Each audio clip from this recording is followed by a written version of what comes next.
And C-Mart, now we get to the monster, right? Number 11 pick to the Jets from Louisville, Mekhi Becton, 364 pounds, moves faster than Andrew Thomas. This kid's he's a freak.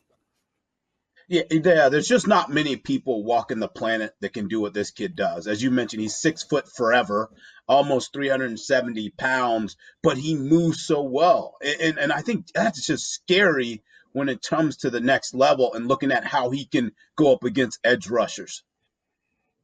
Yeah, I'm looking forward to watching that. I mean, speaking of edge rushers, right? Clelin Ferrell, we know he's an edge rusher. Look at the way we talked about it with Andrew Thomas passing off twists. Look at Becton, bigger than Thomas. Look at the way he passes off the twist. For players that are better than Georgia Tech, let's be real. Clelin Ferrell, Dexter Lawrence, both of those guys are in the NFL.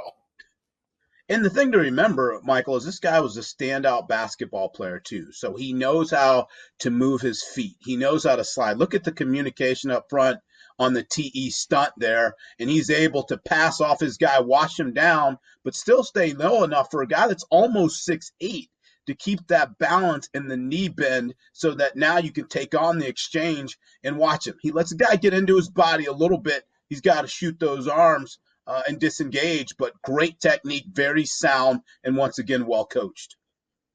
Yeah, and we get into this next play here. I mean, the speed rush for Ferrell, his number one go-to was the speed rush, and Becton matches that speed and is able to push him up past the quarterback. And what he does also is he really uses his body and length in terms of positioning, because what he does is he makes the edge rusher run the hump. And when you could do that, just because of your length, the ability to stretch those arms out, keeps him away from the quarterback. We'll see that often in his clips.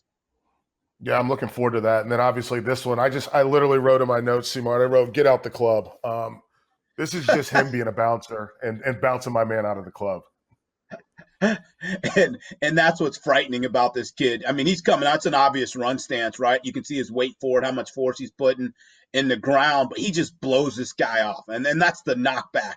That's the power that he possesses. That's the feistiness that you want in the DNA of an offensive lineman who's going to be protecting Sam Darnold. And this is exactly what you get. This is unfair. I mean, he just ragdolls this guy. And then after he ragdolls him, he goes and gets on top of him and buries him. Yeah. That's what you want to see. Remember, this is the Jets trying to set a culture, and this is a guy they want to set it with up front. He is a building block. Many had this guy graded as the best overall offensive tackle in the entire draft.